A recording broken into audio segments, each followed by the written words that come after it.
If you've ever tried to find a healthy cooking oil, you've probably noticed the internet has a lot to say about seed oils. Some people swear they're inflammatory and should be avoided completely. Others say they're heart healthy and totally fine. And of course, there are a million TikToks telling you what you should and shouldn't eat. So, if you're feeling confused about what oils to actually use in your kitchen, you're definitely not alone.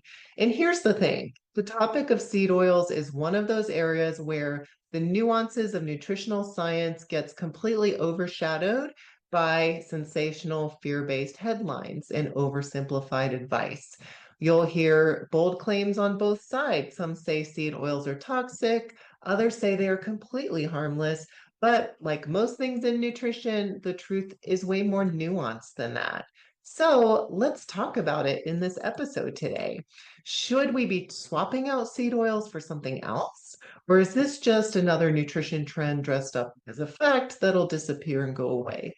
So, in today's episode, we're going to break down what seed oils are, how they compare to non seed oils, and which options actually make sense depending on how you're cooking, whether that's frying at high heat, tossing together a salad dressing, or just trying to make a weeknight meal and what your health goals are. So, we'll talk about what are the best oils for overall health versus heart health versus inflammation. Now, you'll notice that I'm not taking a fear-based stance here. I never do. As a gut health dietitian, I see these trends come and go all the time, and oils are no exception. And the reality is, no single oil is going to make or break your health. Rather than falling into an all or nothing mindset, my approach is about balance, variety, and choosing oils that support your overall health. And that includes digestion, inflammation, nutrient absorption, everything. So let's dig into this topic. Let's start with what are seed oils? They are exactly what they sound like, oils that are extracted from the seeds of plants. I'm sure you've seen them on ingredient labels and may not have even realized that's what they were. So these are things like soybean oil, canola oil, sunflower, safflower, corn oil, cottonseed oil, and grapeseed oil. All of these fall into the seed oil category. They're especially popular in fast food and packaged snacks because they help create that crispy golden texture and that smooth mouthfeel that makes processed food so appealing. You'll find them in everything from salad dressings and sauces to chips, crackers, and frozen meals, all kinds of things. Now, one of the big reasons seed oils get a bad reputation is because they're high in omega-6 fats, which are a type of polyunsaturated fat. And here's where things get a little more nuanced. Omega 6s actually do play an important role in the body. They support heart health, metabolism, immune function, even your cell structure. So they are not the enemy. The concern is that most modern diets have really gotten imbalanced. They have too many omega 6s and not enough omega 3s. That imbalance is what's been linked to inflammation, not the omega 6s themselves. And while you'll often hear omega 6s labeled as inflammatory, it's not that simple. Some of them actually have anti inflammatory benefits and support muscle and brain function. So, again, it's not about cutting them out completely, it's about balance. Too much omega 6 without enough omega 3, that's what can lead to oxidative stress and inflammation. And that can increase the risk of things like insulin resistance, metabolic issues, and even obesity over time.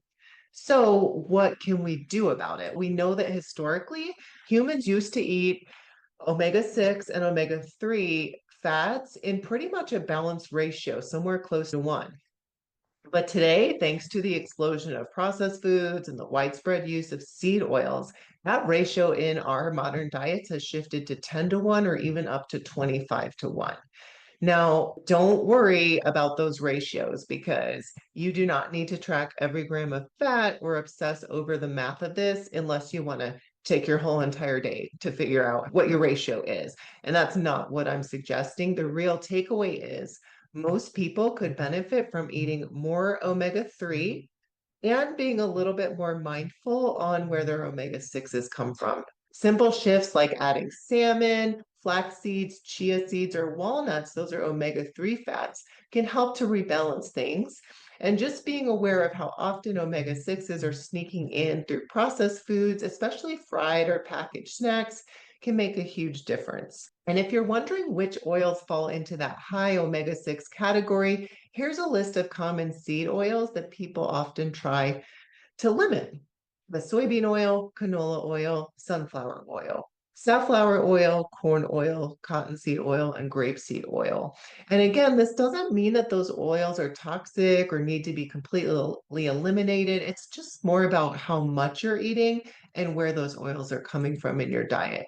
For example, there's a huge difference between a drizzle of canola oil in a homemade vinaigrette versus that same oil being used to fry a bag of ultra processed chips. Same oil, totally different context and totally different amounts as far as how much would be used and how much you would actually potentially consume. And that's really the theme of today's episode. The context matters. It's not just the type of oil. How are you using it? How much are you getting? And what else are you eating alongside it?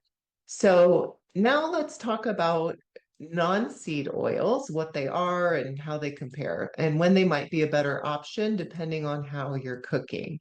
So let's break them down actually by where they come from. So non-seed oils can come either from fruits, they can be pressed from the fruit themselves, extracted from nuts, or from animal products. So let's start with oils pressed from fruit.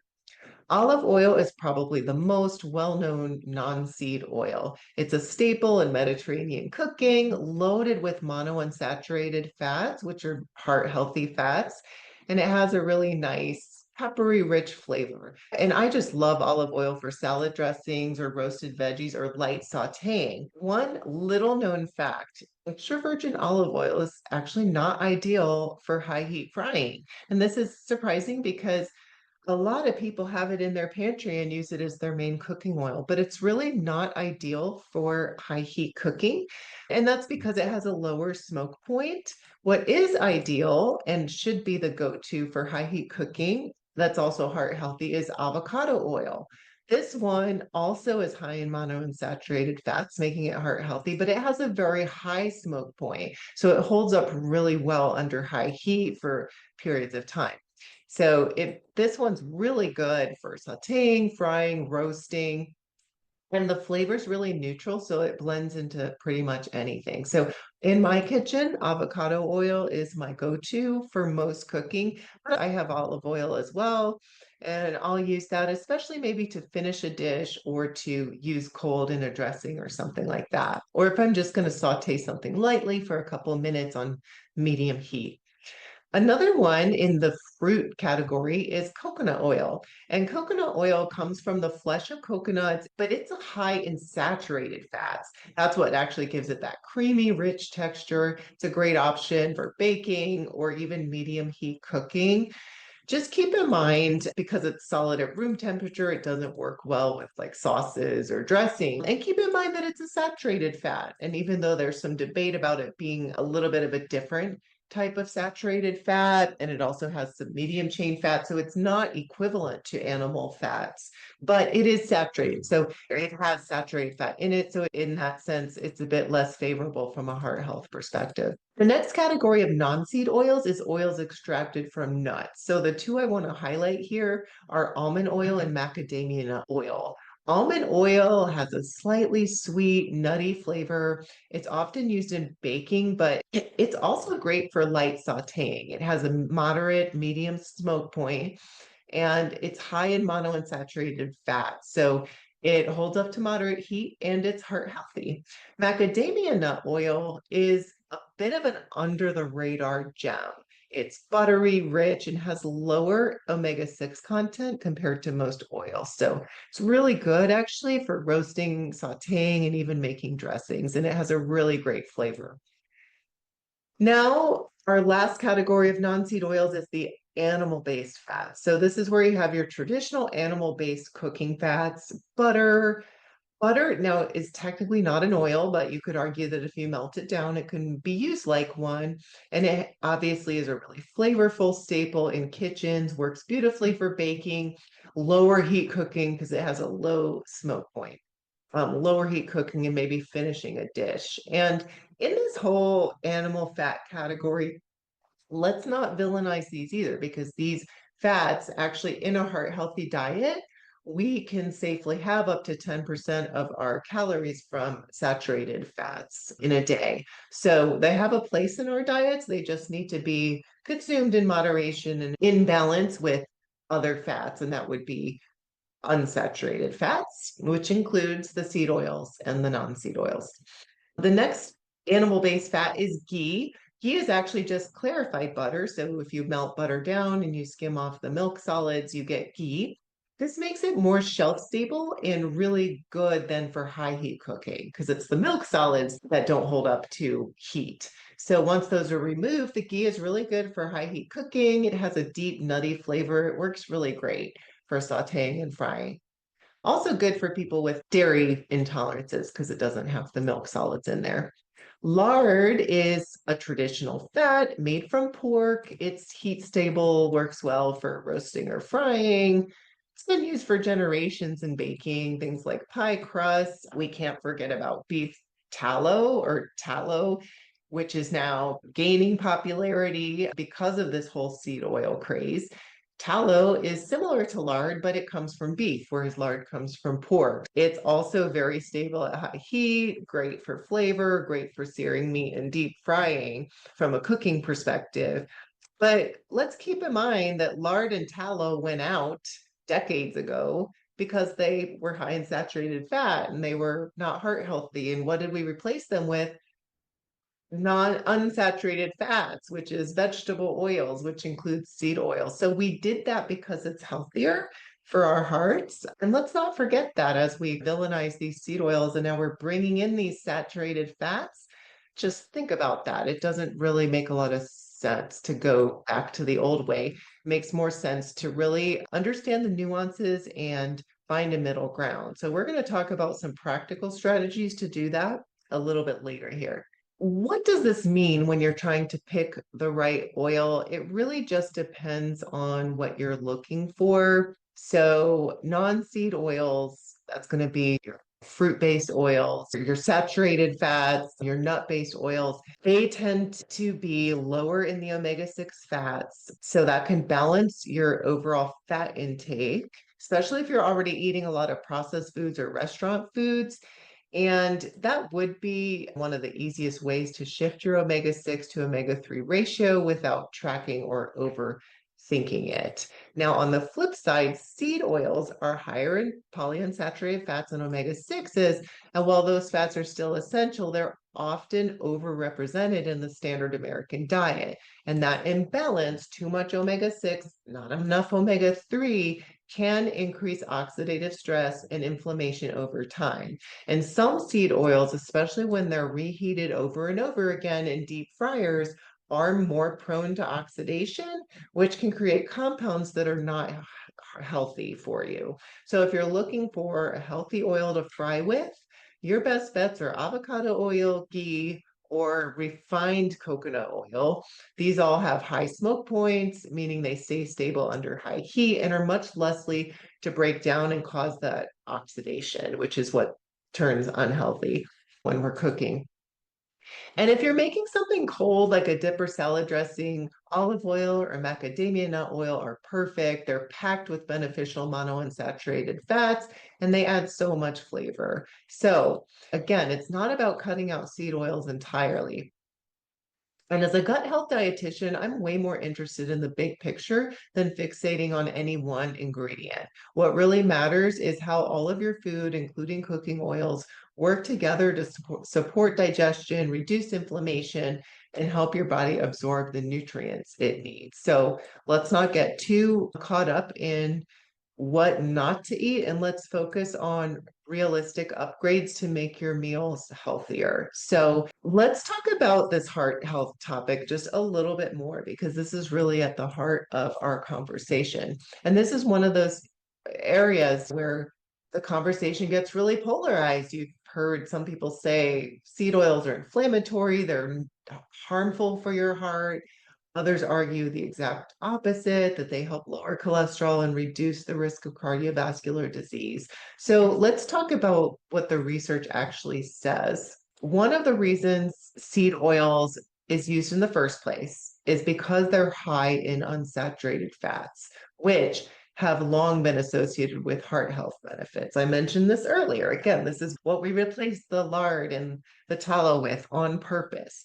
And when you replace saturated fats in your diet with unsaturated fats, whether it's monounsaturated or polyunsaturated, you can lower LDL cholesterol, the bad kind, and that's what's shown to reduce heart disease.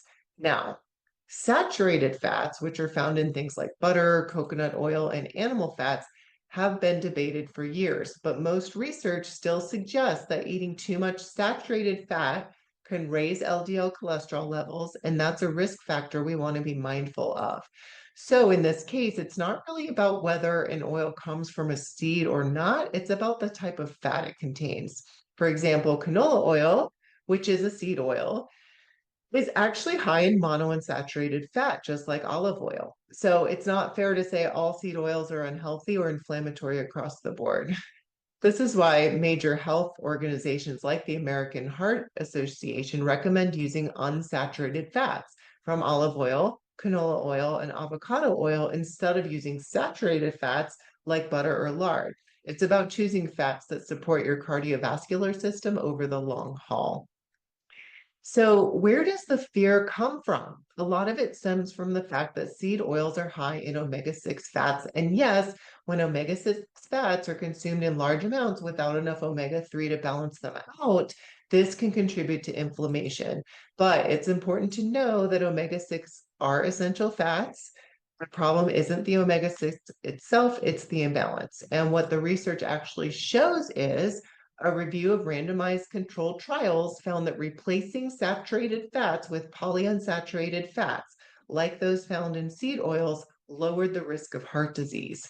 Another systematic review and meta analysis by the World Health Organization also supported this. It found that replacing saturated fat with polyunsaturated fats, including omega 6s, was linked to a reduced risk of cardiovascular disease. And finally, linoleic acid, which is the main omega-6 fat found in seed oils, has been shown to reduce LDL cholesterol, which is a good thing for heart health. So again, it's not about seed oils being toxic or dangerous. It's about how they're used, what else you're eating, and how your overall fat intake is balanced. Where is the concern? How did all of this panic get started? And why are we even talking about this? If research shows seed oils aren't inherently harmful, where did all the concern actually come from? It mostly comes down to how seed oils show up in the modern diet and the context they're used in. The reality is, many seed oils are found in ultra processed foods, which are also high in refined carbs, added sugars, and they're lacking in fiber and nutrients. So it's not just about the oil itself, it's about the overall quality of food it's in. We also know that fried and heavily processed foods made with seed oils can contribute to excess calorie intake and negatively affect metabolic health. That's not because of one ingredient, it's the whole package. And then there's the issue of oxidation, where certain seed oils are repeatedly heated at high temperatures, like with industrial deep frying, your French fries, your chicken strips. They can break down and form harmful compounds. Some of those restaurants, they're not turning the oil over, they're not changing it out as frequently as they should. They're leaving the oil there all day and it's oxidizing and it's creating these free radical harmful compounds. So this doesn't usually happen in home kitchens because you're just making one meal and you're using the oil one time. But in these food establishments, this is happening. And so this is another factor that's playing into how harmful these oils end up being when we're eating out. So the real issue is not seed oils being toxic. The issue is that most people are consuming them in large amounts through processed foods that are low in nutrients, that are high in refined sugars and carbs, and through establishments that are heating these oils for large periods of time, causing this oxidation, causing these free radicals that are unhealthy for us. This is usually not happening through home cooked meals or whole ingredients. So, the bottom line, seed oils can absolutely be part of a heart healthy diet when used in moderation. So, the ideal ratio is 4 to 1, 4 omega 6, 1 omega 3.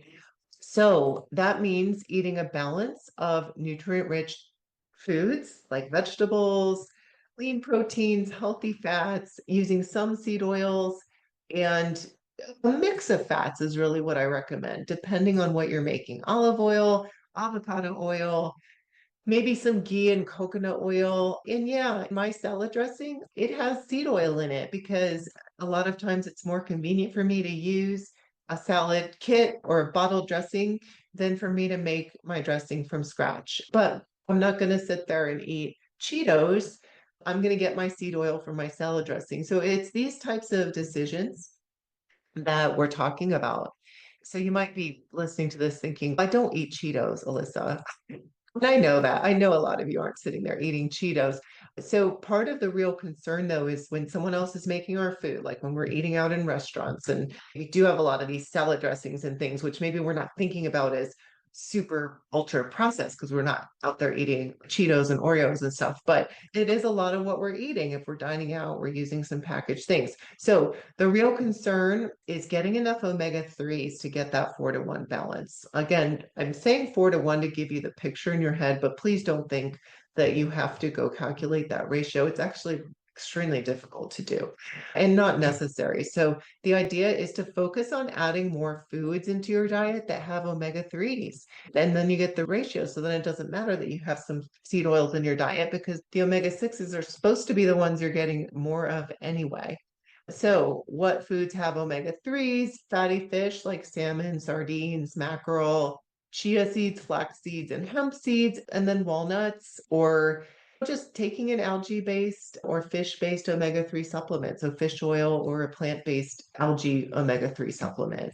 Getting more of these in your diet and getting them in routinely. So, figure out how you can get omega 3s into your diet routinely. I make a smoothie every morning and I put flaxseed oil in it. I also have avocado in it for the monounsaturated fats. You could make a chia seed pudding for breakfast a few days a week to get some chia seeds in. You can work chia seeds into a smoothie or stir them into your yogurt.